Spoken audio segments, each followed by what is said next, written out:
Hey guys, today I want to talk about Ayub and Luggy both faking evidence. Why are they faking evidence? Why are they scrambling, leaking, uploading, editing, twisting, just to discredit those asking the real questions? Let's talk about it. Let's talk about Ayub Qasim. Let's talk about Luggy. Let's talk about this sudden campaign to distract, discredit, and destroy the people who are investigating what really happened to Jay Slater. Because Jay's not missing. Jay is dead. His body was found last July. That's not speculation, that's fact. The search is over. But the silence, the lies, the games, still going strong. So this isn't about locating him. This is about uncovering what led to his death. And more importantly, who is doing everything they can to keep that truth buried.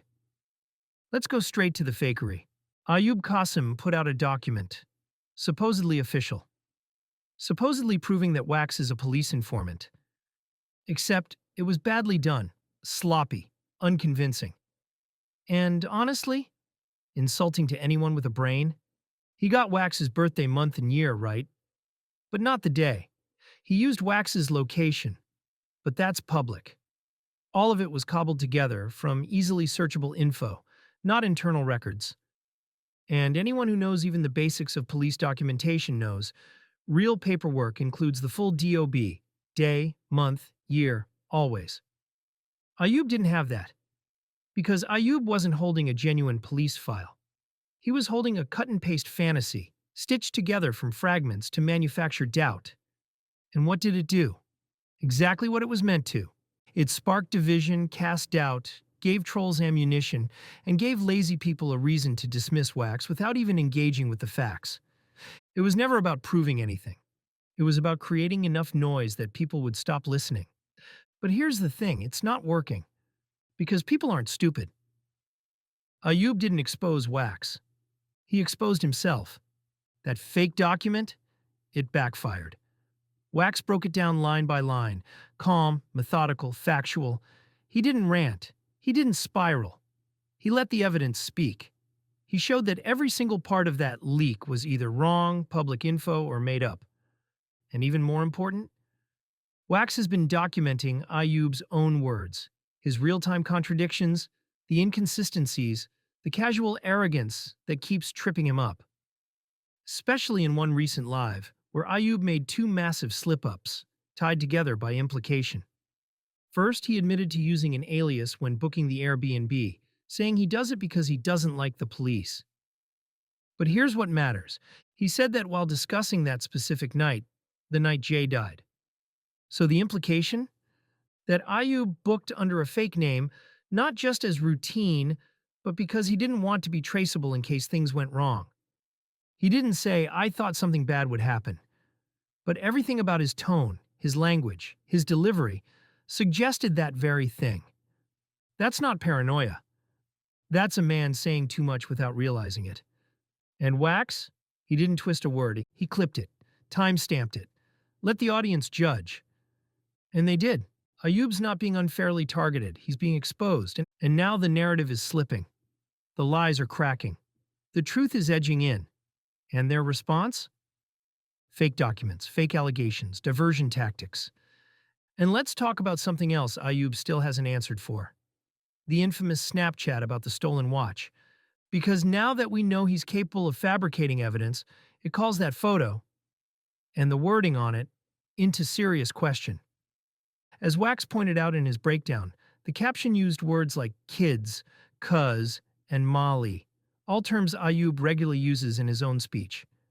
That tone, that phrasing, it's far more consistent with Ayub's vocabulary than Jay's.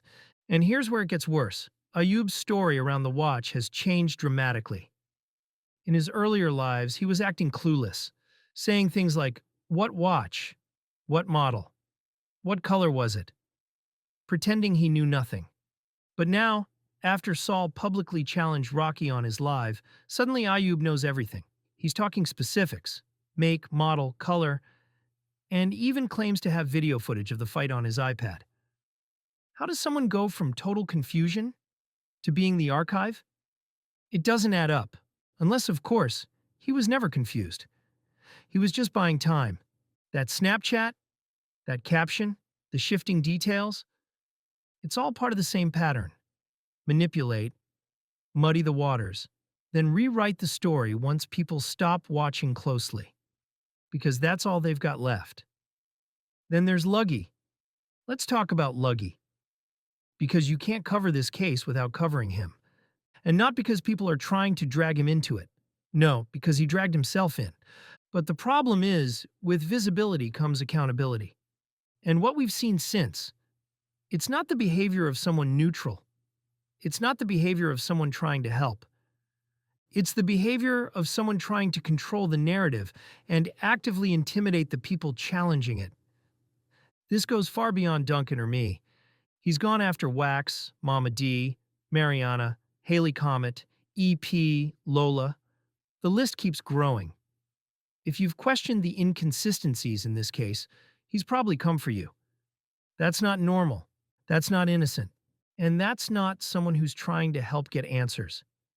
It's someone with an agenda that looks a lot like silencing.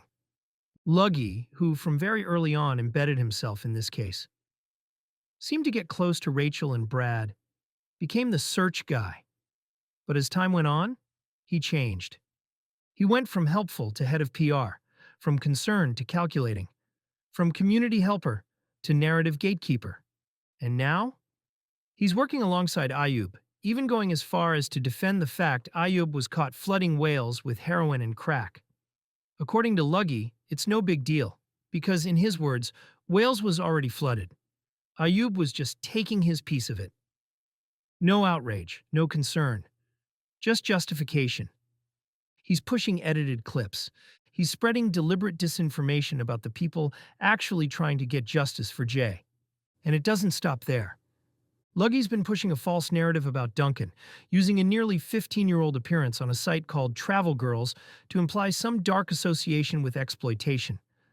Let's be real. There's no link, no scandal, nothing criminal. It's pure smear. And where are his supporters getting this twisted info from? They're digging into the dark web. Yeah, the actual dark web. Not to find answers about Jay, not to help the case, but to find dirt on people asking the hard questions. They're not investigators. They're attackers. They're keyboard hitmen posing as truth tellers. And Luggy, he's not distancing himself, he's co-signing it, he's fueling it, which tells you everything you need to know about whose side he's on. And then there's something Duncan has started digging into. Something that could take this in a whole new direction. We're talking about boats, specifically Luggy's boats, and the growing confusion around what exactly he owns, what they're used for, and where they're based. Now let's be clear, we're not accusing Luggy of any criminal activity. There's no direct evidence linking him to anything illegal. But the more we look at the setup, the harder it is to ignore the hypothetical. Because the type of boat we're talking about here, it's a high-powered commercial-grade craft. Not some weekend fishing dinghy. It's the kind of vessel that, hypothetically, could be used for coastal runs. Quiet landings, short bursts, in and out. And when you start mapping that against where Luggy is believed to reside, Fishguard, Wales, you begin to see how the pieces might align. Fishguard sits on the southwestern edge of the UK. While a direct trip to Ireland in a vessel like an Alaska 500 would be risky due to rough seas, the boat is ideal for short, inshore runs, hugging the coastline, launching from remote ramps, or even meeting larger vessels offshore. And we know this. Boats like the Alaska 500 are commonly used in relay-style smuggling. Short trips, quiet drop-offs, avoiding major ports. Not for major shipments, but for regular low-volume transfers where stealth matters more than scale. Fishguard, with its mix of ferry infrastructure, small harbors, and rugged inlets, offers the kind of launch points ideal for that. And here's where it gets even more interesting. There's a possible link, either direct or through contacts, connecting this setup to Devon, which is entirely reachable by coastal route in a vessel like the Alaska 500, especially when hugging the coastline.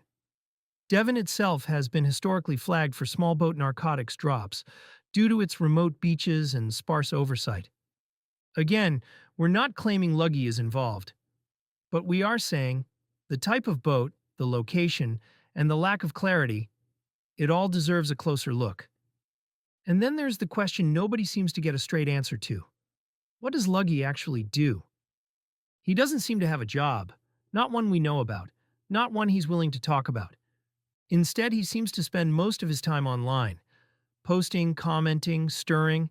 It's post after post of unhinged nonsense, attacking Duncan, going after other creators, pushing narratives that make less sense the more you look at them.